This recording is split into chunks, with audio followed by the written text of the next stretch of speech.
Hello guys, welcome back to our channel. 2026க்கு முன்னாடி நீங்கள் இந்த வீடியோ பார்த்துக்கிட்டு இருந்தீங்கன்னா அப்போ கண்டிப்பாக நீங்கள் ஒரு லக்கி சாம்பியன் நான் சொல்லுவேன். என்னடா அப்படி சொல்லிட்டேன்னு கேட்டிங்கன்னா, ஏன்னா இந்த வீடியோவில் அவ்வளோ இன்ஃபர்மேஷன்ஸ் வச்சுருக்கீங்க. ரொம்ப வேல்யூபிளான லைஃபுக்கு தேவையான இன்ஃபர்மேஷன்ஸ் நிறையா இருக்குது. அதை பொறுமையாக நிதானமாக நீங்கள் கேட்டாலே போதும். உங்கள் வாழ்க்கையில் இம்ப்ரூவ் ஆகிறதுக்கு நீங்கள் முதல் ஸ்டெப் எடுத்து வச்சிங்கன்றது உறுதி. சரிங்களா? இந்த வீடியோவில் நான் என்னென்னா சொல்லியிருக்கேன் சிம்பிளாக சொல்கிறேன். ஃபர்ஸ்ட், நீங்கள் வந்து லைஃப்பில் இம்ப்ரூவ் ஆகிறதுக்கு என்னென்ன முக்கியமான விஷயங்கள் சொல்லியிருக்கேன். ரெண்டாவது, என்னென்ன ஸ்கில்ஸ்லாம் நீங்கள் கற்றுக்கணும் அப்படின்றத சொல்லியிருக்கேன். இன்னும் பல விஷயங்களை இந்த வீடியோவில் சொல்லியிருக்கேன். அதனால் ஸ்கிப் பண்ணாமல் பார்த்தா தான் உங்களுக்கு இந்த வீடியோ புரியும். உங்கள் வாழ்க்கையில் ஒரு மாற்றத்தை ஏற்படுத்த முடியும். அதனால் நம்ம சேனலை சப்ஸ்கிரைப் பண்ணாதவங்க சப்ஸ்கிரைப் பண்ணி பெல் ஐக்கான் எடுத்துட்டு ஆல் நோட்டிஃபிகேஷன் தட்டி வச்சுக்கோங்க. அதுக்கப்புறம் இந்த வீடியோ பிடிச்சி லைக் பண்ணிக்கோங்க. மறக்காமல் உங்கள் ஃப்ரெண்ட்ஸுக்கு மட்டும் ஷேர் பண்ணிடுங்க. உங்கள் நண்பர்களும் உங்கள் வாழ்க்கையை உங்களோட சேர்ந்து வாழ்க்கையில் இம்ப்ரூவ் ஆகட்டும். சரிங்களா? வாங்க வீடியோக்குள்ளே போவோம்.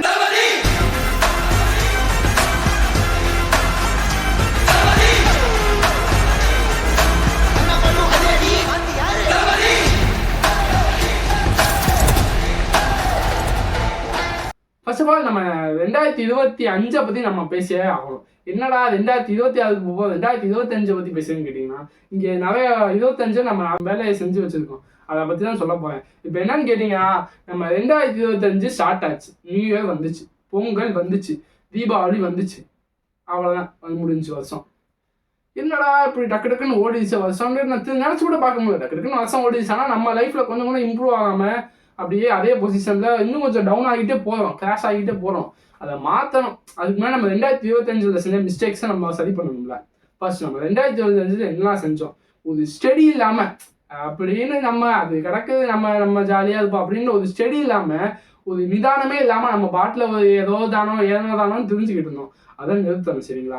அடுத்தது, ரெண்டாவது, நீங்கள் வந்து ரொம்ப டைம் வேஸ்ட் பண்ணியிருப்பீங்க. எதுலையோ டைம் வேஸ்ட் பண்ணியிருப்பீங்க. இனிமேல் அந்த புது வருஷத்தில் டைம் வேஸ்ட் பண்ணாமல் நீங்கள் தான் உங்களை கான்சியஸாக வச்சுக்கணும். அடுத்து, மூணாவது, நீங்கள் வந்து நிறையா பணத்தை தண்ணி மாதிரி செலவு பண்ணியிருப்பீங்க. அதை நிப்பாட்டுங்க. தண்ணி மாதிரி தேவையில்லாம, அதாவது உங்கள் சந்தோஷத்தை நான் கெடுக்கணும்னு சொல்லலை. அதுக்காண்டி நீங்கள் வந்து தேவையில்லாத விஷயங்களுக்கு பணத்தை அதிகமாக செலவு பண்ணி உங்கள் லைஃப்பை வந்து இன்னும் கொஞ்சம் டவுனுக்கு போக விட்டுறாதீங்க. அதனால் மணியை சேவ் பண்ண கற்றுக்கோங்க. எப்படிலாம் இன்வெஸ்ட் பண்ணலாம், எப்படிலாம் நம்ம இன்வெஸ்ட் பண்ணால் ஃப்யூச்சரில் நமக்கு பெனிஃபிட்ஸ் கிடைக்கும் அப்படின்றத நீங்கள் தெரிஞ்சுக்கணும். அடுத்து வந்து பார்த்தீங்கன்னா, நீங்கள் வந்து இப்போ எல்லாருமே பார்த்தீங்கன்னா டிஜிட்டல் வேல்யூவில் தான் இருக்காங்க. ரியல் லைஃப்பில் இருக்கிறதே கிடையாது. எப்போ பார்த்தாலும் ஸ்க்ரோல் பண்ணிக்கிட்டே இருக்காங்க. அதாவது அன்லிமிட்டட் ஸ்க்ரோலை நிப்பாட்டுங்க. ஏதாவது நம்ம இப்போ ஏதாவது முக்கியமான விஷயம்தான் போகணும். இப்போ நம்ம ஏதாவது ஃபேஸ்புக், இன்ஸ்டாகிராம் இந்த மாதிரி ஏதாவது சோஷியல் மீடியாவில் போனோம்னா அதில் என்ன பெனிஃபிட் இருக்குன்னு நீங்கள் யோசிங்க. எதுவுமே பெனிஃபிட் இல்லாமல் ஒரு ஹாப்பினஸ் கிடைக்கணுன்றதுக்காண்டி நம்ம அதை அப்படியே நோண்டிக்கிட்டே இருக்கோம்.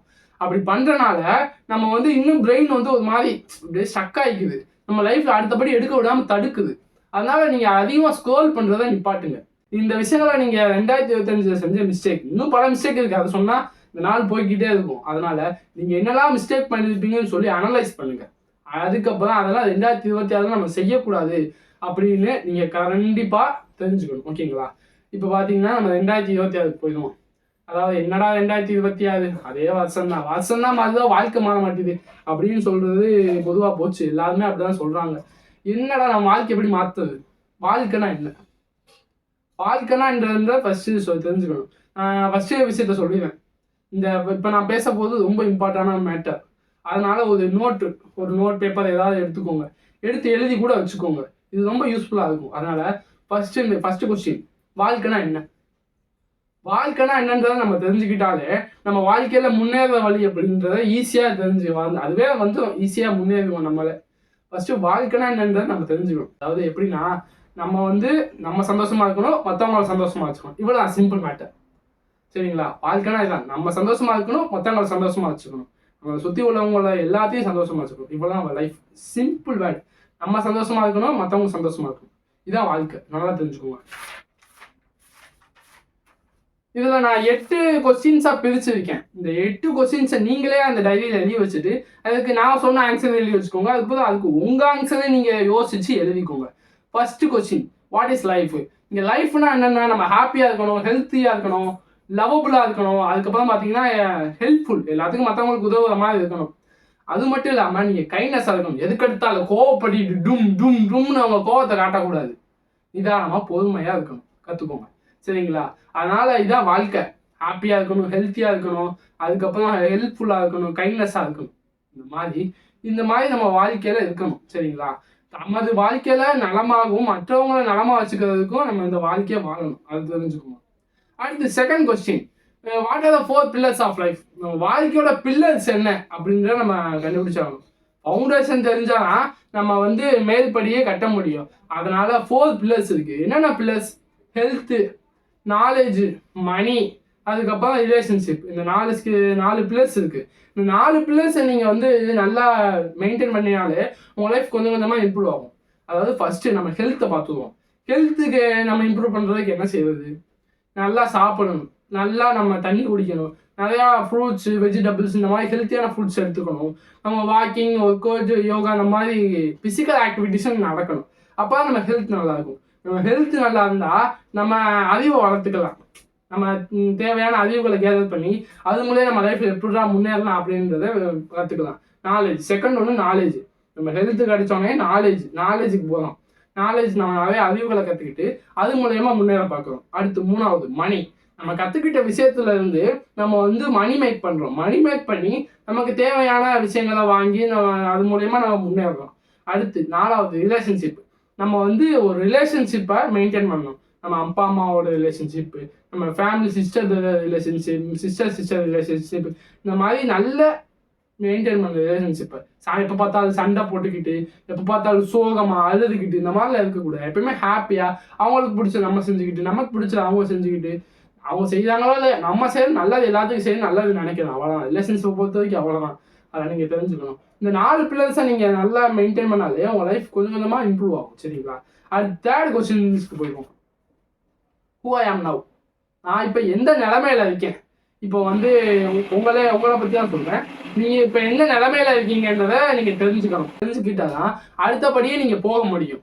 ஃபர்ஸ்ட்டு நீங்கள் என்ன நிலைமையில இருக்கீங்கன்னு எழுதுங்க. இப்போ நான் எப்படி இருக்கேன்? நான் இப்போ கஷ்டப்பட்டுக்கிட்டு இருக்கேன், இந்த பணமே இல்லை, நான் வந்து இப்போ எந்த ஸ்கில்ஸுமே இல்லாமல் இருக்கேன், இதுவே நான் கொஞ்சம் கொஞ்சமாக ஸ்கில்ஸ் கற்றுக்கிட்டு என்னை இம்ப்ரூவ் பண்ணிக்கிட்டு என் ஹெல்த்தையும் மெயின்டைன் பண்ணிக்கிட்டு நான் நல்லா வாழணும்னு நினைக்கிறேன் அப்படிங்கிறத எழுதுங்க. சரிங்களா? எதுவுமே இல்லாமல் இருக்கேன் அப்படி உங்கள் சுச்சுவேஷன் என்னமோ அந்த சுச்சுவேஷன்ஸை நீங்கள் ஹூ ஆம்ன்றதை எழுதுங்க. அடுத்து வந்து 4th question, who I tomorrow? நான் நாளைக்கு எப்படி இருப்பேன்? நாளைக்கு நீங்கள் எப்படி இருப்பீங்களோ, எப்படி இருக்குன்னு நினைக்கிறீங்களோ, அதாவது அந்த நாளையில் இருக்கிற மாதிரியே, சாரி உலகன்னு நினைக்கிறேன். நீ இப்போ வந்து நான் இப்போ ஃபியூச்சர் 2035 இருக்கேன், இப்போ நான் எப்படி இருக்கேன் அப்படின்றத எழுதணும். இப்போ நான் வந்து நல்லா எல்லா ஸ்கில்ஸ் கற்றுக்கிட்டேன், இப்போ நான் வந்து நல்லா பிஸ்னஸ் பண்ணிக்கிட்டு இருக்கேன், நான் வந்து இப்போ நல்லா படிக்க ஆரம்பிச்சிட்டேன், அதுக்கப்புறம் பார்த்தீங்கன்னா நான் இப்போ 2035 நான் இவ்வளோ ஹெல்த்தியாகவும் சக்ஸஸ்ஃபுல்லாகவும் இருக்கேன். நான் காரணம் 2025 நான் எடுத்த ஒரு டிசிஷன் தான், அதுதான் என் வாழ்க்கையவே மாற்றிடுச்சு அப்படின்னு நீங்கள் ஃப்யூச்சரில் இருக்கிற மாதிரி எழுதணும். அந்த மாதிரி பாசிட்டிவாக எழுதும் போது உங்களுக்கே உங்கள் பிரெயினுக்கு தோணும், நம்ம இப்படிலாம் நம்ம சக்ஸஸ் பண்ணுவோமா அப்படின்னு ஒரு இன்ஸ்பிரேஷன் ஆகி டிசிப்ளினோட நீங்கள் எடுத்து அடுத்த ஸ்டெப்ஸை போவீங்க. அடுத்து 5வது, என் வீக்னஸ்லாம் என்னன்றதை எழுதணும். நீங்கள் உங்களுக்கு வீக்னஸ் தான் இருக்குது. பொதுவாக இருக்கக்கூடிய ஒரு சில வீக்னஸ் தான் நான் சொல்கிறேன். ஆன்சைட்டி, எல்லாத்துக்குமே இந்த ஆன்சைட்டின்றது ஒரு பொதுவாக போச்சு. சரி, அதுவே பெரிய பிரச்சனையாக இருக்குது. அடுத்த நம்ம விஷயத்துக்கு வந்து 2வது ஆங்க்ரி. இது வந்து கோபம். இது வந்து உலகத்தில் இருக்கிற எல்லாத்துக்குமே இருக்குது, எனக்கு கூட இருக்குது, எனக்கே தான் ரொம்ப இருக்குன்னு நினைக்கிறேன். ஆங்க்ரி, இந்த கோபத்தை நம்ம எப்போ கட்டுப்படுத்துதோமோ அப்போ தான் நம்ம வாழ்க்கை கொஞ்சம் கொஞ்சமாக முன்னேறும். அதனால கோபத்தை கட்டுப்படுத்த கற்றுக்கோங்க. அடுத்து நான் ஹெட்வெயிட் இருக்கக்கூடாது. சரிங்களா? நான் தான் பெரிய அப்படின்னு நினைக்கக்கூடாது. அந்த மாதிரி நினச்சிங்கனாலே உங்களை நீங்களே அழிச்சிக்கிட்டு வரீங்கன்னு அர்த்தம். அதுக்கப்புறம் பார்த்துக்கிட்டிங்கன்னா ஒரு விஷயம் லைட்டாக ஒரு விஷயத்தை தெரிஞ்சுக்கிட்டு அதை பற்றி ஃபுல் அனலைசிஸ் பண்ணாமல் நீங்கள் அந்த விஷயத்தில் இறங்குனீங்கன்னா கண்டிப்பாக நீங்கள் தோற்றுடுவீங்க. அதனால் அந்த விஷயத்த நல்லா கற்றுக்கிட்டு நீங்கள் அடுத்து செய்யலாம். சரிங்களா? அடுத்து 5வது அடுத்து 5வது செல்ஃபிஷ்னஸ். எப்பவுமே சுயநலத்தோடு இருக்காங்க, சுயநலத்தோடு தான் இருக்கணும், அடுத்தவங்களுக்காக எதுவும் செய்யக்கூடாது அப்படின்ற நினைப்போட இருக்காதீங்க. நீங்கள் எப்போலாம் செல்ஃபிஷாக இருக்கிறீங்களோ அப்போதான் நீங்கள் நல்லா இருக்கிற மாதிரி யாரை பற்றி கண்டுக்காத மாதிரி தோணும். ஆனால் நீங்கள் வந்து ஒரு சமயம் திரும்பி பார்க்கும்போது நம்ம இப்படிலாம் இருந்துட்டோமா அப்படின்னு தோணும். அதனால நீங்கள் வந்து செல்ஃபிஷாக இருக்காதீங்க. பொதுவாக சொல்கிறேன், செல்ஃபிஷாக இருக்க மட்டும் இருக்காதீங்க. அடுத்து பார்த்தீங்கன்னா லேசினஸ், சோம்பேறி. இதை வந்து யாராலையும் தடுக்க முடியாது, ஆனால் ஒன்று நினைச்சா தடுக்க முடியும் இந்த சோம்பேறித்தனத்தை. டிசிப்ளின். நீங்கள் டிசிப்ளினாக இருந்தால் இந்த லேசினஸை தூக்கி எறிஞ்சிட்டு நீங்கள் வாழ்க்கையில் முன்னேறிட்டு போகும். இதெல்லாம் தான் எனக்கு தெரிஞ்ச பொதுவான வீக்னஸ் நான் நினைக்கிறேன். இன்னும் உங்களுக்கு நிறைய வீக்னஸ் இருக்கும், அதெல்லாம் எழுதி வச்சுக்கோங்க. இனிமேல் நான் அந்த வீக்னஸ்ல எல்லாம் அடிச்சு உடச்சிக்கிட்டு நான் முன்னேறிட்டு போகணும் அப்படின்னு அந்த வீக்னஸ் எழுதி வச்சுட்டு பார்த்துக்கோங்க.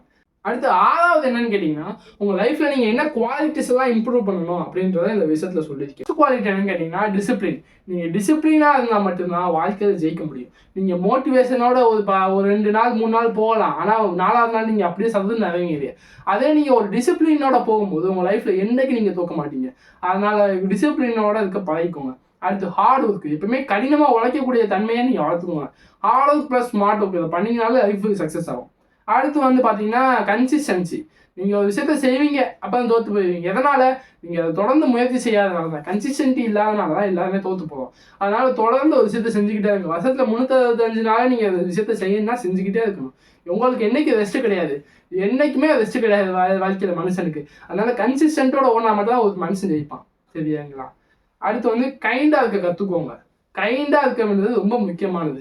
எல்லார்ட்டையும் பாசமா அன்பா எல்லா உயிரினங்கள்கிட்டையும் எல்லா மனுஷங்கள்கிட்டையும் நீங்கள் கைண்டாக இருக்க கற்றுக்கணும். அது உங்கள் வாழ்க்கையவே புரட்டி போட்டு நல்ல விதமாக. அடுத்து எந்த சுச்சுவேஷன்லையும், எவ்வளோ பெரிய கோபமான சுச்சுவேஷன், எவ்வளோ ஒருத்தவங்க உங்களை இரிட்டேட் பண்ணுறாங்க அப்படின்னா அந்த சுச்சுவேஷனில் கூட நீங்கள் கால்மாக இருக்க கற்றுக்கணும். எந்த அளவுக்கு பொறுமையாக அமைதியாக இருக்கீங்களோ அந்த அளவுக்கு உங்கள் வாழ்க்கை வந்து முன்னேறிக்கிட்டே போகும். அடுத்து பாசிட்டிவ் திங்கிங். எப்பயுமே நீங்கள் ஒரு நல்ல எண்ணத்தோடு இருக்கணும். நெகட்டிவாக சிந்தனைகள் அந்த வந்து உங்களை அழிச்சிடும். அதனால இப்போ யார் மைண்டையுமே இங்கே கண்ட்ரோல் பண்ண முடியாது.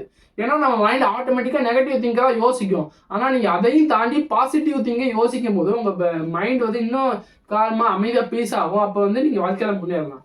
எதனாலன்னு கேட்டிங்கன்னா, நீங்கள் நெகட்டிவ் திங்கிங் எப்படி அவாய்ட் பண்ணலாம்? நல்ல விஷயங்களை ஃபோனில் யூடியூப்பில் பாட்டு மாதிரி போட்டு கேட்கலாம், நல்ல விஷயங்களை கேட்கலாம், நல்ல மோட்டிவேஷன்ஸான வீடியோஸை கேட்கலாம், இல்லைன்னா நல்ல சாமி பாட்டுகள் இந்த மாதிரி ரிலீஜியஸ் பாட்டுகள்லாம் கேட்கலாம். நீங்கள் அப்போ பார்த்தீங்கன்னா உங்களோட நெகட்டிவ் சிந்தனைகள் இருக்காது. நீங்கள் ஒரு பாசிட்டிவாக திங்க் பண்ணும்போது உங்கள் வாழ்க்கை முன்னேறிக்கிட்டே போகும். அடுத்து கேட்டிங்கன்னா, நீங்கள் கண்டினியூஸாக லேர்னிங், ஒரு விஷயத்தை லேர்ன் பண்ணிக்கிட்டே இருக்கணும். அடுத்து அது முடிஞ்சு அடுத்த விஷயத்தை லேர்ன் பண்ணிக்கிட்டே இருக்கணும். ஒரு விஷயத்தை தொடர்ந்து அடுத்தடுத்த விஷயத்தை லேர்ன் பண்ணிக்கிட்டே இருக்கும்போது தான் உங்கள் லைஃப் ஆட்டோமேட்டிக்காக இம்ப்ரூவ் ஆகும்னு சொல்கிறாங்க. அடுத்து வந்து அடுத்த எக்ஸ்பீரியன்ஸ்னு சொல்லலாம். நீங்கள் ஒரு இடத்துக்கு போகிறீங்களா, அந்த இடத்துல சுற்றி நடக்கக்கூடிய டெக்னிக்கல் விஷயங்களை நீங்கள் கூர்ந்து கவனித்து அதுலேருந்து ஒரு எக்ஸ்பீரியன்ஸை கற்றுக்கலாம். இந்த மாதிரி நீங்கள் போகிற இடங்கள்ல ஒர்க் பண்ணுற பிளேசஸில் நீங்கள் என்ஜாய் பண்ணுற இடங்கள்ல இந்த மாதிரி எக்ஸ்பீரியன்ஸை கற்றுக்கிட்டாலே அது உங்கள் வாழ்க்கையில் அடுத்தபடிக்கு போக உதவும். அடுத்து பார்த்தீங்கன்னா ஹெல்ப் பண்ணணும். எல்லாத்துக்குமே ஹெல்ப் பண்ணணும். ஹெல்ப் பண்ணி பழகுனா அடுத்தவங்கள்ட்ட எதிர்பார்த்து ஹெல்ப் பண்ணக்கூடாது. எந்த எதிர்பார்ப்புமே இல்லாமல் அடுத்தவங்களுக்கு உதவி செய்யுங்க. இது வந்து ரொம்ப முக்கியமான குவாலிட்டின்னு நான் சொல்லுவேன். உங்களையும் வளர்த்துக்கணும், உங்களை சுற்றி உள்ளவங்களையும் வளர்த்துக்க உதவணும். சரிங்களா? இது வந்து எப்பயுமே எல்லார்ட்டையுமே லவ்வபுளாக இருங்க. எல்லார்ட்டையுமே லவ்வபுளாக இருந்தாலே போதும். அதுதான் அந்த உலகத்தில் ரொம்ப சிறந்த குவாலிட்டின்னு நான் சொல்லுவேன். அடுத்து 7வது விஷயம் என்னன்னு பார்த்தீங்கன்னா, what are the important goals in your life. உங்கள் வாழ்க்கையில் எதுலாம் முக்கியமான கோல்ஸ்ன்னு நினைக்கிறீங்களோ அது ஒரு 10-15 விஷயங்களா இருந்தாலும் சரி, அதை எழுதி வைங்க. என்னென்னலாம் மெயின் கோல்ஸ் இருக்குது அப்படின்றத எழுதி வைங்க. என்னெல்லாம் ஆக நினச்சிங்களோ அதெல்லாம் எழுதி வைங்க. உங்களுக்கு சின்ன சின்ன கோலாக இருந்தாலும் பெரிய பெரிய கோலாக இருந்தாலும் எழுதி வைங்க. அதெல்லாம் நீங்கள் ஒவ்வொரு விஷயமா அச்சீவ் பண்ணிக்கிட்டே வரணும். இப்போ நான் அதுக்கான முயற்சிகளை எடுக்கணும். அதை அச்சீவ் பண்ணுறீங்களோ இல்லையா, அதுக்கான முயற்சிகளை தினமும் எடுத்தீங்கனாலே உங்கள் லைஃப் ஆட்டோமேட்டிக்காக இம்ப்ரூவ் ஆகும். அதனால் உங்களுக்கு இருக்க கோல்ஸை எழுதி வைங்க. அடுத்து 8வது விஷயம், நீங்கள் வந்து அடுத்த 5 வருஷத்தில் நான் எந்த கோலை அச்சீவ் பண்ணணும்னு ஒரு 5 முக்கியமான கோலை எழுதி வைங்க. இப்போ வந்து நான் வந்து என் உடம்பு நல்லா ஹெல்த்தி ஆகணும், நல்லா பாடி பில்டிங் பண்ணணும், ஃபிட்னஸாக இருக்கணும் அப்படின்னு நினச்சா அந்த கோலை எழுதி வைங்க. அப்படி ஒரு 5 முக்கியமான கோலை எழுதி வச்சிங்கனாலே உங்களுக்கு நீங்கள் கண்டிப்பாக அச்சீவ் பண்ணி ஆகணும். இந்த 5 கோல்ஸ் அச்சீவ் பண்ணால் தான் உங்கள் லைஃப் இம்ப்ரூவ் ஆகும் அப்படின்னு சொல்லிட்டு ஒரு அதுக்கான எஃபோர்ட்ஸை நீங்கள் போட்டுக்கிட்டு கன்சிஸ்டன்ட்டியாகவும் டிசிப்ளினாகவும் போகும்போது கண்டிப்பாக நீங்கள் ஜெயிச்சிருவீங்க. நான் கான்ஃபிடன்ஸாக சொல்கிறேன், நீங்கள் கண்டிப்பாக ஜெயிச்சிருவீங்க. அதனால் தொடர்ந்து ஒரு விஷயத்தை செய்யுங்க. கான்ஃபிடன்ஸாக இருங்க, டிசிப்ளினாக இருங்க. அதாவது மோட்டிவேஷன் வந்து டிசிப்ளின் அடிச்சு தூக்கி விட்டு போயிட்டு இருக்கிறதுனால டிசிப்ளின் ஆகுங்க. இந்த 8 விஷயங்களை நீங்கள் எழுதி வச்சு அதுக்கான நான் சொன்ன ஆன்சரை எழுதி வச்சுக்கோங்க. அதுக்கு உங்களுடைய ஆன்சர் மனசாட்சி பட ஒரு ஆன்சர் இருக்கும்ல, அந்த ஆன்சரை எழுதி வச்சு நீங்கள் கொஞ்சம் திங்க் பண்ணுங்கள், அனலைஸ் பண்ணுங்கள். அப்போ வந்து உங்களுக்கே தெரிஞ்சு நம்ம இந்த வேலை தான் போகணும், இந்த பாதையில் போகணும், நம்ம கண்டிப்பாக ஜெயிச்சோம் அப்படின்னு உங்களுக்குள்ளே தன்னம்பிக்கை வரும். அதனால தெரிஞ்சுக்கோங்க. அடுத்து 2026 நீங்கள் கற்றுக்க வேண்டிய முக்கியமான ஸ்கில்ஸை பற்றி நான் சொல்கிறேன். அந்த ஸ்கில்ஸ் எல்லாம் நோட் பண்ணி வச்சுக்கோங்க. அதை வந்து நீங்கள் கொஞ்சம் கொஞ்சமாக ஒவ்வொரு ஸ்கில்லாக போங்க. ஒவ்வொரு ஸ்கில்லாக டெவலப் பண்ணும்போது உங்கள் மைண்டும் உங்கள் வாழ்க்கையும் கொஞ்சம் கொஞ்சமாக இம்ப்ரூவ் ஆகும். ஃபர்ஸ்ட் ஸ்கில்னு கேட்டிங்கன்னா, இப்போ இருக்கிற டிஜிட்டல் வேலையில் ரொம்ப முக்கியமானது இந்த டேலின்னு சொல்லலாம். டேலி கற்றுக்கோங்க. அடுத்து MS office, Microsoft word, Excel, power point, இந்த மாதிரி விஷயங்கள் நீங்கள் கற்றுக்கிட்டீங்கனாலே அது ரொம்ப ஹெல்ப்ஃபுல்லாக இருக்கும் இந்த மாதிரி டிஜிட்டல் வேர்டில். அடுத்து பைத்தான் கற்றுக்கிட்டீங்கன்னா ஒரு வெப் டெவலப் பண்ணலாம், ஆப் டெவலப் பண்ணலாம். இந்த மாதிரி ரொம்ப சிம்பிளான கோடிங் வந்து பைத்தான். அதனால பைத்தான் கற்றுக்கோங்கன்னு நான் சொல்லுவேன். அடுத்து கேட்டிங்கன்னா இந்த அடோப் ஃபோட்டோஷாப் இந்த மாதிரி விஷயங்களை நீங்கள் கற்றுக்கலாம். அடுத்து ரொம்ப ரொம்ப வாழ்க்கையில் முக்கியமானதுனா இதாங்க இங்கிலீஷ். இந்த இங்கிலீஷை கேட்டாலே ஐயோ அவா அது பெரிய போதே அப்படின்னு நீங்கள் நினைக்கிறீங்க. ஆனால் இந்த உலகத்தில் ரொம்ப சிம்பிளான லாங்குவேஜ் வந்து இங்கிலீஷ் தான் கேட்டீங்க. இது ரொம்ப ஈஸி தான். இது நீங்கள் கற்றுக்கிட்டால் அது ரொம்ப ஹெல்ப்ஃபுல்லாக இருக்கும் உங்களுக்கு. அது பெஸ்ட்டான லாங்குவேஜ்னு சொல்லலை, சிம்பிளான லாங்குவேஜ்னு சொன்னேன், கேட்டுக்கோங்க. அப்போ சண்டைக்கு வந்துடுவாங்க சில பேர். சரிங்களா? இங்கிலீஷை கற்றுக்கிட்டாலும் அது ரொம்ப ஹெல்ப்ஃபுல்லாக இருக்கும். இங்கிலீஷ் தினமும் ஒரு 5 வேர்டு கற்றுக்கோங்க. அது இங்கிலீஷ் புக்ஸ் வாசிங்க, இங்கிலீஷ் வீடியோஸ் சப்டைட்டில்ஸோட பாருங்க. கொஞ்ச நாள் போக போக சப்டைட்டில்ஸ் இல்லாமல் பாருங்க. அந்த மாதிரி இங்கிலீஷ் நாலேஜ் நீங்கள் வளர்த்துட்டு ஸ்போக் பண்ணவும் ரைட் பண்ணவும் நீங்கள் கற்றுக்கிட்டீங்கனாலே அது உங்களை அடுத்தடுத்த படிக்க முன்னேற ஹெல்ப்ஃபுல்லாக இருக்கும். சரிங்களா? அதுக்கப்புறம் கேட்டிங்கன்னா நீங்கள் வந்து குக்கிங், நீங்கள் சமைக்க கற்றுக்கணும். இது வந்து ஒரு மனுஷனுக்கு சராசரி மனுஷனுக்கு ரொம்ப ஹெல்ப்ஃபுல்லாக இருக்கக்கூடிய ஒரு ஸ்கில்னே நான் சொல்லுவேன். நீங்கள் வந்து யாருமே இல்லை அப்படின்னு நினச்சிங்கன்னா உங்களுக்கு இப்போ சமைச்சு போட ஆள் இருப்பாங்க அப்படின்னு நினைக்கலாம். ஆனால் ஃபியூச்சரில் அதை நீங்கள் ஒரு கட்டத்தில் நீங்கள் சமையல் கற்றுக்கிட்டா அது வந்து ரொம்ப ஹெல்ப்ஃபுல்லாக இருக்கும் உங்களுக்கு. நீங்களே சமைச்சு சாப்பிட்டுக்கலாம். யாரையுமே நாட தேவையில்லை. நம்மளே நம்ம கை தன்னம்பிக்கையே இருக்க, நம்மளே சமைச்சு சாப்பிட்டு நம்மளே நல்லா இருக்கலாம், உடம்பு பார்த்துக்கலாம். நல்லா ஹெல்த்தியான டயட்டை நீங்களே மெயின்டைன் பண்ணி சாப்பிட்டுக்கலாம். அடுத்து கேட்டிங்க என்னன்னு கேட்டிங்கன்னா டிஜிட்டல் மார்க்கெட்டிங் நல்லா கற்றுக்கோங்க. சரிங்களா? அடுத்து கம்யூனிகேஷன் வந்து ரொம்ப முக்கியங்க. ஒருத்தவங்கள்ட்ட நீங்கள் எப்படி நடந்துக்கணும், எப்படி பேசணுன்றதை நல்லா தெரிஞ்சு வச்சுக்கோங்க. ஏன்னா இந்த உலகத்தில் அது ரொம்ப முக்கியமான விஷயம்னு நான் சொல்லுவேன். அடுத்து வந்து எடிட்டிங். இது வந்து நல்ல மணி மேக்கிங் ஸ்கில்னே நான் சொல்லுவேன். ஏன்னா இது வந்து ரொம்ப ஹெல்ப்ஃபுல்லாக இருக்கும். ஒரு யங்ஸ்டருக்கு இது ரொம்ப ஹெல்ப்ஃபுல்லாக இருக்கும். அதனால எடிட்டிங் கற்றுக்கோங்க. யூடியூப்ல ஃப்ரீ வீடியோஸ் இருக்குது. நீங்கள் காசு கட்டி தான் ஒரு விஷயத்தை கற்றுக்கணும்னு இல்லை. யூடியூப்ஸில் நிறையா விஷயங்கள் இருக்குது. க்ரோம், கூகுளில் இருக்குது. அதுக்கப்புறம் பார்த்தீங்கன்னா நீங்கள் ChatGPT, ஜெமினி இந்த மாதிரி விஷயங்கள் நிறையா வந்துருச்சு. டெக்னாலஜி வளர்ந்துக்கிட்டே போச்சு. நீங்கள் ஈஸியாக ஃப்ரீயாக கற்றுக்கலாம். நினச்சா எஃபோர்ட் எடுத்தால் கற்றுக்கலாம் ஃப்ரீயாக. காசு கட்டி தான் கற்றுக்கணும் ஒரு அவசியமும் கிடையாது. நீங்கள் ஃப்ரீயாகவும் கற்றுக்கலாம். இல்லை ரொம்ப அட்வான்ஸ்டாக கற்றுக்கணுன்னாலும் காசு கட்டி யார்கிட்ட வாங்கி படிக்கலாம். சரிங்களா? அதனால் கற்றுக்கணுன்ற ஆர்வத்தோட மட்டும் கற்றுக்கணும். ஃப்ரீயாக கற்றுக்கலாம். அடுத்து நீங்கள் வந்து ஹெல்த்தியாக ஃபிசிக்கலை வச்சுக்கிறதுக்கு யோகா கற்றுக்கோங்க. அது வந்து நம்ம ஃபிசிக்கல் ஹெல்த்தை நல்லா பார்த்துக்க உதவும். சரிங்களா? அடுத்து பிஸ்னஸை பற்றி ரொம்ப நல்லா கற்றுக்கோங்கன்னு நான் சொல்லுவேன். யூடியூப்ஸில் நிறைய வீடியோஸ் இருக்குது. இங்கிலீஷ் வீடியோஸு நிறையா இருக்குது. அலெக்ஸ் அவர் ரொம்ப நல்லா வீடியோ போடுவார். அவர்கிட்ட வந்து தான் நிறைய விஷயத்த கற்றுக்கிட்டேன். அதனால் அவர் வீடியோ கூட பாருங்க. அதனால் பிஸ்னஸை பற்றி நிறைய விஷயங்கள் சொல்லியிருப்பாங்க. அதனால் பிஸ்னஸை பற்றி நல்லா கற்றுக்கோங்க. அடுத்து சேல்ஸ்னால் என்ன, மார்க்கெட்டிங்னா என்னன்றது நல்லா கற்றுக்கோங்க. அடுத்து ப்ராப்ளம் சால்விங் ஸ்கில்லை கற்றுக்கோங்க. ஒரு விஷயத்த நம்ம ஒரு ப்ராப்ளம் வந்து அதை எப்படி சால்வ் பண்ணுறான்ற விஷயத்தை கற்றுக்கோங்க. டிசிஷன் மேக்கிங், ஒரு கிரிட்டிக்கலான சுச்சுவேஷனில் இருக்கும்போது அந்த கரெக்டான டிசிஷன் எடுத்தால் தான் உங்கள் லைஃப் இம்ப்ரூவ் ஆகும். அதனால டிசிஷன் மேக்கிங் ஸ்கில்லை கற்றுக்கணும். அட்வர்டைஸ்மெண்ட்டையும் கற்றுக்கோங்க. அடுத்து லீடர்ஷிப், என்டர்பிரினர்ஷிப் இந்த மாதிரி ஸ்கில்ஸை கற்றுக்கோங்க. இது வந்து லைஃபுக்கு கொஞ்சம் ஹெல்ப்ஃபுல்லாகவே இருக்கும் ரொம்ப. அடுத்து பார்த்தீங்கன்னா நீங்கள் வந்து இன்னும் நிறைய ஸ்கில்ஸ் இருக்குது. அதை நான் அடுத்தடுத்த வீடியோவில் சொல்கிறேன். அதனால் நான் இப்போ இந்த வீடியோவில் சொன்ன முக்கியமான ஒரு சில ஸ்கில்ஸை நல்லா கற்றுக்கோங்க. ஒவ்வொரு ஸ்கில்லாக வாங்க. ஃபஸ்ட்டு இந்த 6 மாதத்துக்கு நான் இந்த ஸ்கில்லை கற்றுக்குவேன் அப்படின்னு ஒரு தீவிர எஃபோர்ட்டோட நீங்கள் வந்து ஒரு லேர்னிங், அதாவது இன்னொரு விஷயமும் இருக்குது, ஹவு டு லேர்ன் அவ்வளோதான் நினைக்கிறேன். நீங்கள் ஒரு விஷயத்தை எப்படி கற்றுக்கணுன்றதை கற்றுக்கணும். எவ்வளோ சீக்கிரமாக கற்றுக்கலாம், எவ்வளோ ஈஸியாக கற்றுக்கலாம் அப்படின்ற விஷயத்த கற்றுக்கணும். சரிங்களா? யூடியூப்ஸில் நிறையா வீடியோஸ் இருக்குது. அதனால் ஃப்ரீயாகவே நீங்கள் கற்றுக்கலாம். இந்த நான் ஸ்கூலில் ஸ்கில்ஸை கற்றுக்கிட்டாலும் 2026 இது ரொம்ப ஹெல்ப்ஃபுல்லாக இருக்கும் உங்களுக்கு. அடுத்து பார்த்தீங்கன்னா நீங்கள் வாழ்க்கையில் ரொம்ப சிறந்து இருக்கணும் அப்படின்னு நினச்சிங்கன்னா ஒரு நாள் நீங்கள் சரியாக இருக்கணும். ஒரு நாள் சரியாக இருந்தால் அடுத்தடுத்த நாளாக எப்படி இருக்குன்னு நீங்களே முடிவு எடுத்துருவீங்க. ஃபஸ்ட்டு நீங்கள் வந்து நான் கொடுக்குற ஒரு ரொட்டைன் பிளானை வந்து எழுதி வச்சுக்கோங்க. அதை வந்து நீங்கள் 1 வீக்குக்கு ஃபாலோ பண்ணுங்க. அது நல்லா இருந்தால் அடுத்து அதாவது ஃபாலோ பண்ணுங்க. இல்லைன்னா உங்களோட ஓன் டிசிஷன் படி எந்தெந்த ரொட்டைன் எப்படி எனக்கு சுச்சுவேஷன் கரெக்டாக இருக்கும் அப்படின்னு நீங்கள் கரெக்டாக பண்ணி உங்கள் லைஃப்பில் இம்ப்ரூவ் பண்ண பாருங்க. ஃபர்ஸ்ட் அந்த ரொட்டீன்ஸ்லாம் நான் சொல்கிறேன், நோட் பண்ணி வச்சுக்கோங்க. ஃபர்ஸ்ட் வேக்கப் இயர்லி, காலையில் 6 மணிக்கு முன்னாடி எந்திரிச்சிருங்க. அது வந்து ரொம்ப ஹெல்ப்ஃபுல்லாக இருக்கும். காலையில் சீக்கிரம் எந்திரிக்க ரொம்ப அற்புதமான விஷயம். எப்பவுமே 4 மணிக்கு எழுந்திரிச்சு தியானம் பண்ணுறது, எக்ஸசைஸ் பண்ணுறது, நம்ம ரன்னிங் போகிறது, இந்த மாதிரி விஷயங்கள்லாம் பண்ணால் அது நம்ம ஹெல்த்துக்கும் சரி மைண்டுக்கும் சரி ரொம்ப பீஸாகவும் காமாகவும் இருக்கும். அடுத்து வந்து பார்த்தீங்கன்னா தினமும் 2 லிட்டர் ரெண்டு வாட்டர் பாட்டில் தண்ணி குடிக்கணும். அதாவது சொல்லப்போனால் நீங்கள் நிறையா தண்ணி குடிக்கிறது உங்கள் ஹெல்த்துக்கு ரொம்ப சூப்பராக இருக்கும். அடுத்து ஈட் க்ளீன். நீங்கள் வந்து வெஜிடபிள்ஸ், ஃப்ரூட்ஸ், நட்ஸ் இந்த மாதிரி விஷயங்களை சாப்பிட்டா உங்கள் ஹெல்த்து நல்லா இருக்கும். அதனால நல்ல விஷயங்கள் எதுதான் நல்லது எதெல்லாம் கெட்டது நான் சொல்ல தேவையில்லை, இது உங்களுக்கே தெரியுமான விஷயம். அதனால் ஈட் க்ளீன், நல்லா சாப்பிடுங்க, நல்ல வகையில் சாப்பிடுங்க. அடுத்து ரன். ஒரு நாளைக்கு 3 கிலோமீட்டர் ஓட பாருங்க. 3 கிலோமீட்டர் இல்லைனாலும் 1 கிலோமீட்டர், அப்படி இல்லையா 50 மீட்டர்ஸ் ஓட பாருங்க. ஒரு நாளைக்கு ஓடும் போது அது உங்களுக்கு ஹெல்த்துக்கு ரொம்ப யூஸ்ஃபுல்லாக இருக்கும். நான் இப்போலாம் தினமும் ஓடிக்கிட்டு இருக்கேன். ஓட ஓட ஓட எல்லாமே புரியாமலாம் இல்லை. அதனால ஓடுங்க, ஹெல்த்தை மெயின்டைன் பண்ணுங்க. அடுத்து பார்த்தீங்கன்னா டூ எக்ஸசைஸ். ஒரு நாளைக்கு 1 மணி நேரம், அட்லீஸ்ட் 20 நிமிஷமா எக்ஸசைஸ் பண்ண கற்றுக்கோங்க. உங்கள் பாடி எந்த அளவுக்கு வேறு விஷயம் எக்ஸசைஸ் பண்ணுறீங்களோ அந்த அளவுக்கு அவங்க வந்து ஆரோக்கியம் ரொம்ப மெயின்டைன்லாம் சூப்பராக இருக்கும். அடுத்து என்னன்னு கேட்டிங்கன்னா பிகம் கைண்டு. நீங்கள் வந்து ரொம்ப கைண்டாக இருக்கணும், கைண்டாக இருக்க கற்றுக்கணும், சரிங்களா? அடுத்து ஹாப்பி, அதற்கு ஹெல்ப் பண்ணு, எல்லாத்துக்குமே ஹெல்ப் பண்ணு. நம்ம இந்த விஷயங்களை ஃபாலோ பண்ணுங்க. அடுத்து ஒரு நாளைக்கு புத்தகம் படிங்க. புத்தகம் படிக்க கற்றுக்கோங்க. ஒரு நாளைக்கு அட்லீஸ்ட் ஒரு 2 பேஜ்.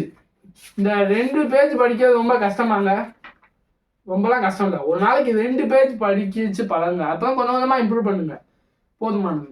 அடுத்து வீட்டை சுத்தப்படுத்துங்க. வேண்டியதில்லை, நீங்கள் உங்கள் வீட்டை சுத்தப்படுத்துங்க. ஒரு நாளைக்கு ஒரு இடம் அப்படின்னு சொல்லிட்டு ஒவ்வொரு பகுதியாக பிரித்து தினமும் நீங்கள் க்ளீன் பண்ணும்போது உங்கள் டிசிப்ளினாக பழகுவீங்க. அடுத்து பார்த்தீங்கன்னா ஒரு லைஃப்பை இம்ப்ரூவ் பண்ணுறதுக்கு சில ஸ்கில்ஸை கற்றுக்கணும். அதுக்கு நீங்கள் யூடியூப்ஸ்லேயே சில மோட்டிவேஷனல் ஸ்கில்ஸ் இல்லைனா ஒரு ஸ்கில்லை பற்றி பேசக்கூடிய ஒரு வீடியோ நீங்கள் யூடியூப்லேயே 30 நிமிஷம் கற்றுக்கலாம். அடுத்து வந்து நீங்கள் ஒரு 9 மணிக்கு முன்னாடியே தூங்கிடுங்க. ஒரு மேக்ஸிமம் 10 மணி, அவ்வளோதான். 10 மணிக்கு உள்ள தூங்கிடுங்க. தூங்கினா உங்கள் ஹெல்த்து நல்லா இருக்கும். 8 மணி நேரம் தூக்கம் மனுஷனுக்கு ரொம்ப முக்கியம், அதை தெரிஞ்சுக்கோங்க. அடுத்து வந்து நீங்கள் ஒரு நல்ல வகையில் சாப்பிடணும்னு அதான் சொல்லியிருக்கேன். நீங்கள் ஃப்ரூட்ஸு, ட்ரை ஃப்ரூட்ஸு, ஹெல்த் இந்த மாதிரி நல்ல உணவுகளை சாப்பிடும்போது உங்கள் ஹெல்த்து நல்லா டெவலப் ஆகிட்டே ஆகும். அடுத்து மேனேஜ் டைம். உங்கள் டைமை நீங்கள் எந்த அளவுக்கு மேனேஜ் பண்ணுறீங்களோ அந்த அளவுக்கு நீங்கள் லைஃப்பை இம்ப்ரூவ் பண்ணிக்கிட்டே போவீங்க. அடுத்து ஜேர்னல். ஒரு நாளைக்கு இந்த காலையிலேருந்து இப்போதைக்கு என்ன பண்ணுன்றதை எழுதி வைக்க பழகுங்க. அடுத்து வெளியே எல்லாம் நிறைய இடத்துல சுற்றி பாருங்கன்னா அப்படி கிடையாது. நீங்கள் வெளியே போய் ஒரு எக்ஸ்பீரியன்ஸ் பண்ண நிறைய இடத்த ஏற்கனவே சொல்லியிருக்கேன், மறுபடியும் அது ரொட்டைனில் சேர்த்துருக்கேன். அடுத்து வாழ்க்கைக்கு எதெல்லாம் அடிப்படையான விஷயங்கள்ன்றது நல்லா கற்றுக்கோங்க.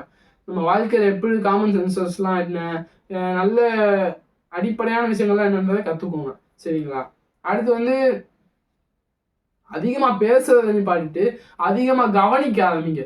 எந்த அளவுக்கு நீங்கள் ஃபோக்கஸோட இருக்கீங்களோ அந்த அளவுக்கு உங்கள் லைஃப்பும் சேஞ்ச் ஆகும். அடுத்து பார்த்தீங்கன்னா நீங்கள் நேச்சரோட எந்த அளவுக்கு ஃபோனை தூக்கி போட்டு நேச்சரோட டைம் ஸ்பெண்ட் பண்ணுறீங்களோ அந்த அளவுக்கு உங்கள் வாழ்க்கை அற்புதமாக இருக்கும்னு நான் சொல்கிறேன். ஏன்னா நான் எந்த சுச்சுவேஷன்லாம் ஒரு பேடான சுச்சுவேஷன் இருக்கும்போது நான் வந்து நட்சத்திரங்களை பார்த்துக்கிட்டு ரசிச்சுக்கிட்டு இருக்கும்போது என் மனசுக்குள்ள ஒரு பீஸ் கிடைக்கும். அப்போ வந்து என் மனசுக்குள்ள இருக்க சோகம்லாம் போய் ஒரு நல்ல பாசிட்டிவ் வைப்ரேஷன் கிடச்சி நான் கொஞ்சம் சந்தோஷமாகி என் வாழ்க்கையை மாறமாக இருக்கும்.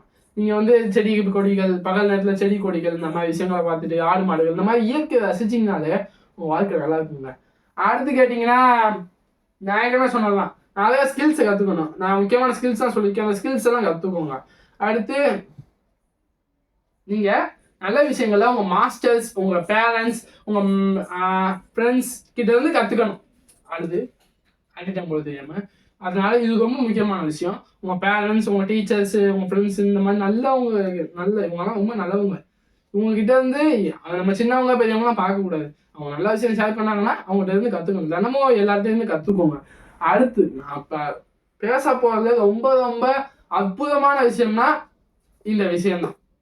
என்னடா இந்த புக்கு அப்படின்னு கேட்டிங்கன்னா இது பேர் மாயாஜாலம். இந்த புக்கு ரொம்ப அற்புதமாக இருக்குங்க. நான் வந்து ரொம்ப நாளாக படிக்க நினச்சிட்டேன், ஆனால் படிச்சுக்கிட்டு தான் இப்போ பாதி போயிட்டேன், பாதி பக்கம் போயிட்டேன்னு நினைக்கிறேன். பாதி சாப்டர் முடிச்சிட்டேன். இந்த புக்கில் நான் பெரும்பாலும் என்ன பேசியிருக்காங்கன்னா நன்றி உணர்வு. நன்றி உணர்வுன்ற விஷயத்த முக்கியமாக பேசியிருக்காங்க. நன்றி எந்த அளவுக்கு நம்ம நன்றி உணர்வோட இருக்கோமோ அந்த அளவுக்கு நம்ம வாழ்க்கை மாயாஜாலமாக மாறும். அதனால நன்றி உணர்வுன்றதை பற்றி நான் இப்போ பேச போகிறேன். அதுதான் முக்கியமான விஷயம். நோட் பண்ணி வச்சுக்கோங்க. நன்றி உணர்வு, கிராட்டிடியூட், இது வந்து நம்ம வாழ்க்கையில ரொம்ப ஹெல்ப்ஃபுல்லாக இருக்கக்கூடிய விஷயம். என்ன எப்படிலாம் நன்றி உணர்வு தெரிவிச்சா வாழ்க்கை முன்னேறும் அப்படின்னு கேட்டிங்கன்னா, நீங்கள் ஒரு விஷயம் செஞ்சால் அதுக்கு நன்றி செலுத்தணும். இது பொதுவாகவே ஒரு காமன் சென்ஸ்னே சொல்லலாம். நீங்கள் ஒரு விஷயம் யாராவது உங்களுக்கு ஏதாவது பதில் கொடுத்தாங்கன்னா தேங்க்ஸ் சொல்லுவீங்க, சரிங்களா? அதை நீங்கள் வெறும் வாயால் சொல்கிறத விட்டுட்டு மனசால உணர்ந்து சொல்லணும். யார் என்ன செஞ்சாலும் எப்போ செஞ்சாலும் காலையிலேருந்து நைட்டு படுக்க போகிற வரைக்கும் நீங்கள் எல்லா விஷயங்களுக்கும் நன்றி தெரிவிக்கணும். அப்படி மனசால நன்றி தெரிவிக்கும் போது நீங்கள் ஒரு மாற்றத்தை காணுவீங்க. ஏன்னா இப்போ எனக்கு ஒரு வாரத்துக்கு முன்னாடி இந்த முட்டி என்னன்னு தெரியல, நைட்டு தூங்கினதுல மடக்கிட்டு படுத்துட்டேன் போல, ஒரு மாதிரி எனக்கு முட்டி ரொம்ப நாள வலி. அது வந்து ஒரு மாதிரி இந்த காலை ரத்தோட்டம் இல்லாமல் ஒரு மாதிரி போயிடுச்சு. நான் வந்து கொஞ்சம் கொஞ்சம் பார்த்தேன், என்னென்னமோ செஞ்சு பார்த்தோம். அதுக்கப்புறம் ஒரு காலையில் 10 மணிக்கு ஆரம்பிச்சு காலையில் எழுந்திரிச்சு ஞாயிற்றுக்கிழமை இருந்துச்சா ரத்தோட்டமே இல்லாமல் இருக்கிற மாதிரி இருந்துச்சு. அதுக்கப்புறம் நானும் என்னென்னமோ செஞ்சு பார்த்தோம். அதுக்கப்புறம் எக்ஸசைஸ் பண்ணி என்னென்னமோ பண்ணேன். அதுக்கப்புறம் ஏதோ லைட்டாக குறைஞ்ச மாதிரி இருந்துச்சு. ஆனால் அடியில் ஒரு மாதிரி தோட்டமே இல்லாத மாதிரி இருந்துச்சு. அதுக்கப்புறம் நான் நன்றி உணர்வை செலுத்தினேன். நான் இது வரைக்கும் என் காலுக்கு நன்றி, நான் பயந்துட்டேன் ரொம்ப, கால் ஏதோ ஆயுதுமா அப்படின்னு. அதெல்லாம் நன்றி உணர்வை செலுத்த ஆரம்பிச்சேன். என் இத்தனை நாள் என்னை ஆரோக்கியமாக ஓடிட்டு நடந்துக்கிட்டு சந்தோஷமா எனக்கு கொடுத்த கால்களுக்கு நன்றி, இந்த பூமி என்னை தாங்கிட்டு இருந்த பூமிக்கு நன்றி அப்படின்னு நான் ஒவ்வொரு விஷயங்களா நன்றி செலுத்தும் போது கொஞ்ச நேரத்துல எனக்கு கொஞ்ச நேரத்துல எனக்கு அந்த வலி சுத்தமா போயிடுச்சு, சரியாயிடுச்சு மொத்தமாவே. அப்பதான் நான் புரிஞ்சுக்கிட்டேன் நன்றி உணர்வுன்றது ரொம்ப அற்புதமான விஷயம் அப்படின்றது. அதனால நன்றி உணர்வு செலுத்த பழகிக்கோங்க. இந்த மாதிரி நிறைய விஷயங்களை நான் நன்றி தெரிவிச்சு நிறைய விஷயங்கள் இருக்கு. இது சும்மா இப்ப ரீசெண்டா நடந்தனால இந்த விஷயத்த சொல்றேன். அதுக்கப்புறம் பாத்தீங்கன்னா இந்த புக்ல என்ன சொல்லியிருக்காங்கன்னா, ஒரு கல் எடுத்துக்கோங்க. அந்த கல்லை எடுத்து, அதான் உங்க மாயாஜால கல். அந்த கல்லை நான் காலைல எழுந்திரிச்சோன்னே நைட்டு படுக்கும் போதையும் சாமி ரூம்ல எங்கேயா வச்சுக்கோங்க. வச்சுட்டு காலைல எழுந்திரிச்சோன்னே இந்த நாளை எனக்கு கொடுத்த கடவுளுக்கு நன்றி, பிரபஞ்சத்திற்கு நன்றி, உயிர்களுக்கு நன்றி, சக்திகளுக்கு நன்றி, என் தாய் தந்தையாருக்கு நன்றி, என் குருக்களுக்கு நன்றி அப்படின்னு நீங்க நன்றி செலுத்தணும். அந்த கல்லை பிடிச்சிக்கிட்டு கண்ணை மூடிட்டு மனசாக நன்றி தெரிவிக்கணும். தெரிவிச்சுட்டு இன்னைக்கு நைட்டு படுக்கும் போது அதே மாதிரி செஞ்சுட்டு படுத்தீங்கன்னா அந்த மாயாஜால கல் வந்து அது சும்மா ஒரு கல் தான். அந்த கல்லை வச்சு நீங்க சொல்லும் போது அது வந்து ஒரு மாயாஜால கல்லா மாறிடும். நீங்க நன்றி செலுத்துற மூலயமா உங்க வாழ்க்கை மாற ஆரம்பிச்சிடும். அதுக்கப்புறம் ரெண்டாவது விஷயம் என்னன்னு சொல்லியிருக்காங்கன்னா, நீங்க ஒரு புத்தகத்துல ஒரு நோட்டு புக்கு அந்த மாதிரி நோட்ல எழுதி வச்சுக்கோங்க. நான் இந்த விஷயத்துக்குலாம் நன்றி உணர்வோட இருக்கேன் அப்படின்னு சொல்லி ஒரு சில விஷயங்களை நீங்க நன்றியோட எழுதி வச்சுக்கோங்க. நன்றி, இந்த விஷயங்களுக்கு நன்றி அப்படின்னு சொல்லி ஒரு 10-15 விஷயங்களுக்கு நன்றின்னு சொல்லி எழுதி வச்சுக்கோங்க, சரிங்களா? நன்றி செலுத்தும் போது நம்ம வாழ்க்கை கண்டிப்பா மாறும். இந்த புக்ல அதுதான் சொல்லியிருக்காங்க. எதுக்கு அதனால இந்த புத்தகத்துக்கு மாயாஜாலம் மேஜிக்னு வச்சிருக்காங்க. இது வந்து ரொம்ப அற்புதமான புக்குன்னு நான் சொல்லுவேன். ஏன்னா நன்றி செலுத்தும் போது நம்ம வாழ்க்கை கண்டிப்பா மாறுது. இது வந்து நான் எக்ஸ்பீரியன்ஸ்னால சொல்றேன். என்னன்னா அதனால வாழ்க்கையில கிராட்டிடியூடுன்றது ரொம்ப முக்கியமான விஷயம். அதை தெரிஞ்சுக்கோங்க. எந்த விஷயமா இருந்தாலும், என்ன நடந்தாலும், நல்லதோ கெட்டதோ எது நடந்தாலும் நன்றி. சரிப்பா, எனக்கு ஏதோ இப்போ எனக்கு ஏதோ விரல் அடிபட்டுருச்சு, நன்றி கடவுளே, என் காலுக்கு ஒன்றும் ஆகலை, பெருசாக ஒன்றும் அடிப்படல, அதான் அப்படி நன்றி சொல்லுங்க. ஒரு நெகட்டிவ் சுச்சுவேஷனை கூட பாசிட்டிவாக எடுத்து அதுக்கு நன்றி சொல்லுங்க. என்ன சுச்சுவேஷனாக இருந்தாலும் நன்றி சொல்லிப்பா, மனசால நன்றி சொல்லி பழகுனீங்கன்னா உங்க வாழ்க்கை கண்டிப்பாக மாறுங்க. அதனால gratitude is very important in life.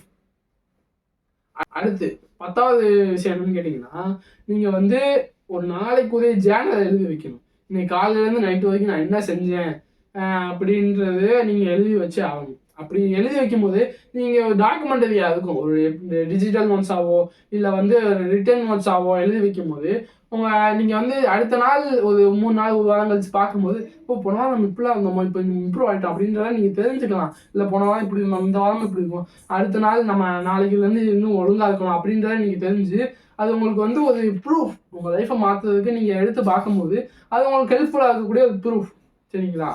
இதை தெரிஞ்சுக்கோங்க. இதெல்லாம் முக்கியமான விஷயம். இதுதான் ரொட்டைன். இந்த ரொட்டைன்ஸ்லாம் நீங்கள் ஃபாலோ பண்ணும்போது உங்கள் லைஃப்பில் வந்து இம்ப்ரூவ் ஆகுதுலாம் நல்ல விஷயம். இன்னும் நிறைய ரொட்டைன்ஸ் இருக்குது, அதெல்லாம் நான் வீடியோவில் சொல்கிறேன். அதனால இந்த ரொட்டைன்ஸை ஃபாலோ பண்ணுங்க ஒரு 1 வீக்குக்கு. இது பிடிச்சிருந்தா நீங்கள் அடுத்தது கண்டினியூஸ் பண்ணுங்கள். அதுக்கப்புறமா தொடர்ந்து செய்யுங்க. உங்கள் வாழ்க்கையை இம்ப்ரூவ் பண்ணிக்கிட்டே போங்க. இதுதான் ரொம்ப முக்கியமான விஷயம்.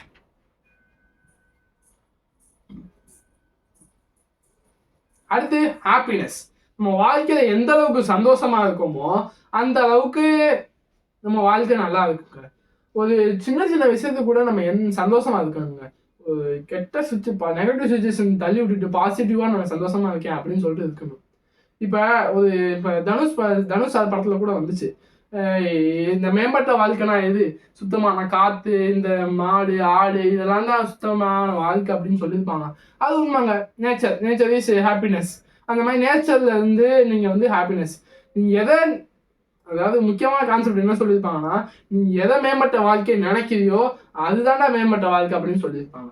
அதாவது நீங்க எதை ஹாப்பினஸ் நினைக்கிறீங்களோ அதான் உங்களுக்கு ஹாப்பினஸ். அதை தான் நானும் சொல்றேன்.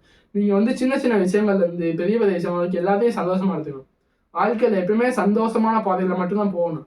அதோட சேட்னஸ்ன்ற ஒரு பாதையில போகணும்னா அவ்வளவுதான், வாழ்க்கை முடிஞ்சிச்சு. ஏன்னா நானும் சேட்னஸ்ல இருந்தேன்னா சொல்றேன். இப்போ நான் ஹாப்பினஸ்ல பயணிச்சுக்கிட்டு இருக்கேன். இந்த ஜேர்னி ரொம்ப நல்லா இருக்குங்க.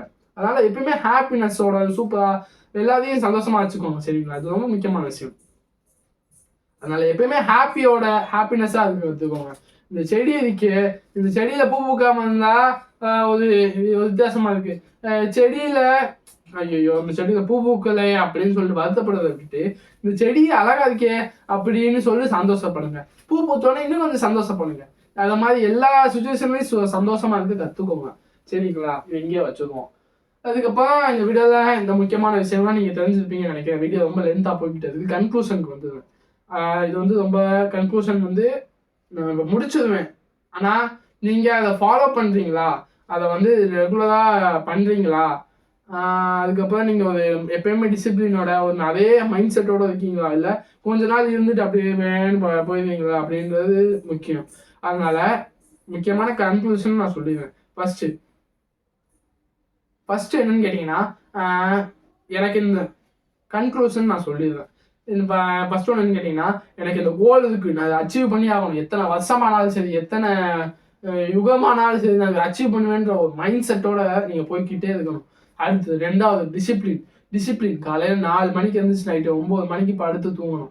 காலைல 4 மணிக்கு எழுந்து எக்ஸசைஸ் நல்ல ஹார்ட் ஒர்க் பண்ணி கன்சிஸ்டன்ட்டோட ஒரு நாள் உழைக்கும் போது அது அப்படியே கன்வென்ஸாக செய்யும் போது உங்கள் வாழ்க்கை இம்ப்ரூவ் ஆகணும். டிசிப்ளின் பண்ணுங்க, டிசிப்ளினோட இருங்க. அடுத்து எப்பயுமே ஹார்ட் ஒர்க் கண்டிப்பாக உழைங்க, நல்ல ரிசல்ட்ஸ் கிடைக்கும். நீங்கள் வந்து எதிர்பார்த்து எனக்கு இது கிடைக்கணும் ஆசைப்பட்டுக்கிட்டே செய்யறீங்க அப்படின்னா எனக்கு எதிர்பார்ப்போட இல்லாமல் ஒரு நான் ஜெயிக்கணுன்ற ஒரு நோக்கத்தோட நீங்கள் உழைச்சிக்கிட்டே இருங்க. ரிசல்ட்டை பற்றி நீங்கள் கவலைப்படாதீங்க. அதுதான் பகவத்கீதையிலேயே சொல்லியிருக்காங்க. நீங்கள் வந்து ரிசல்ட்டை பற்றி கவலைப்படாமல் நீங்கள் ஓடிக்கிட்டே உழைச்சிக்கிட்டே இருக்கும்போது உங்களுக்கான ரிசல்ட் கண்டிப்பாக லாபம் கிடைக்கும். அதனால நீங்கள் என்னைக்கும் ரிசல்ட்டை பற்றி கவலைப்பட தேவையில்லை. எனக்கு தான் வியூஸ் வரல, கவலைப்பட்டேன்னா அவன் கவலைப்பட்டேன். ஆனால் இனிமேல் கவலைப்படக்கூடாது. ரிசல்ட் வியூஸை பற்றி தான் கவலைப்படக்கூடாது. ஒருத்தர் என் வழியாக பார்த்தாலும் நான் சந்தோஷமா இருக்கணும். அவங்களுக்கு நான் அவங்க ஒரு விஷயத்த பகிர்க்கேன். அதனால அவங்க வாழ்க்கையில முன்னேறுவாங்க. அவங்க இன்னும் 10,000 பேருக்கு சொல்லுவாங்க. அவங்க வாழ்க்கையை முன்னேறாம மற்றவங்க வாழ்க்கையை முன்னேற்றுவாங்க. ஒரு நம்பிக்கையில நான் இனிமேல் இருக்கேன், எப்பயுமே இருப்பேன். இது ரொம்ப முக்கியமான விஷயம்.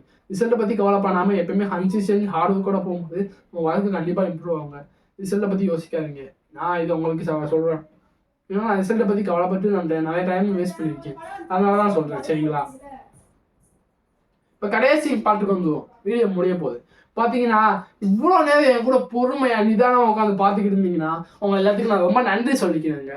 ஏன்னு கேட்டிங்கன்னா என் கூட டைம் ஸ்பெண்ட் பண்ணி உங்கள் வாழ்க்கையில இம்ப்ரூவ் பண்ணணும்னு நினைக்கிறீங்களே, அப்போ நான் உங்களுக்கு நன்றி சொல்லி ஆகணும். உங்களுக்கு நான் என் நன்றி உணர்வை வெளிப்படுத்திக்கிறேன், சரிங்களா? ரொம்ப முக்கியமான விஷயங்க. நீங்கள் தொடர்ந்து உழைச்சிக்கிட்டே இருக்கணும். கன்சிஸ்டன்ட், டிசிப்ளின், ஒரு நிதானத்தோடு இருங்க, மைண்ட் செட்டோட இருங்க. நீங்கள் கண்டிப்பாக வாழ்க்கையில் ஜெயிப்பீங்க. வாழ்த்துக்கள். நன்றி, வணக்கம். மீண்டும் சந்திப்போம். அதுக்கு முன்னாடி இந்த வீடியோ பிடிச்சிருந்தா லைக் பண்ணுங்க, மறக்காம சப்ஸ்கிரைப் பண்ணி பெல் ஐக்கான் எடுத்துக்கோங்க. உங்கள் ஃப்ரெண்ட்ஸுக்கு ஷேர் பண்ணிக்கோங்க. வேறு யூஸ்ஃபுல்லான வீடியோஸ்லாம் இங்கே இருக்கும், பார்த்துக்கோங்க. நம்ம நாளைக்கு சந்திப்போம், மீண்டும் சந்திப்போம். நன்றி, வணக்கம்.